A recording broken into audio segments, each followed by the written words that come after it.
For our next project, we are going to make sculptures inspired by the art of Alexander Calder. Alexander Calder was born in 1898, over 120 years ago, and he died in 1976. Here in this photo, you see him working with one of his favorite materials, wire. As he said himself, "I think better in wire."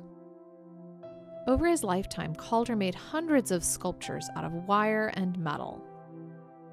Some of his most famous sculptures are called mobiles because they move with air currents in a room. Some are tiny and some are enormous. What shapes and colors do you notice in this mobile? How do you imagine it might move? Calder also made sculptures for different cities, like Chicago. This is the Flamingo, constructed in 1974. Look at the size of the Flamingo in comparison to the building next to it. It is enormous. When you first look at this sculpture, it doesn't look much like a flamingo, but use your imagination. How might this sculpture look like a flamingo? What might it be doing?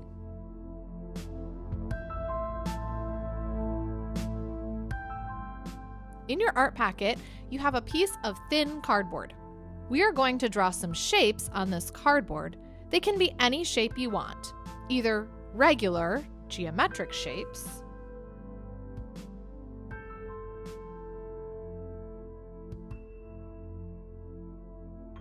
or funky, irregular shapes.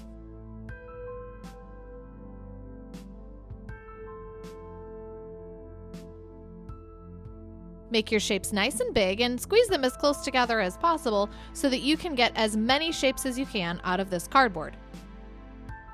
You could even use the edge of the cardboard as an edge of one of your shapes.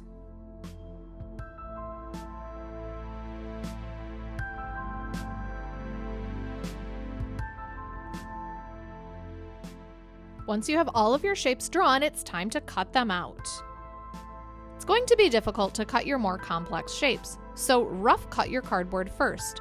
That means cut a general outline around each of your shapes, like this.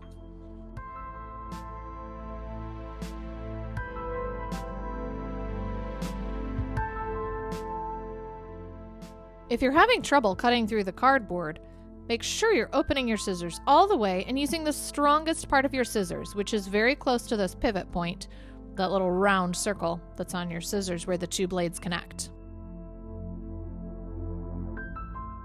Now that you've rough cut your shapes, you can go back in and cut them more precisely. You don't have to follow the line all the way around your shape. You can come in from another angle if it's more comfortable or gives you a more precise cut.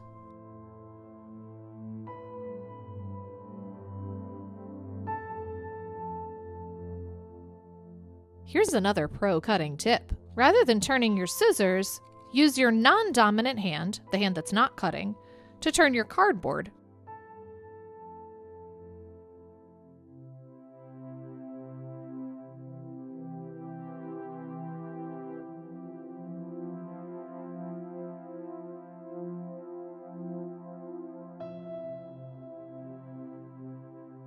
Keep your scraps because we're going to use them later.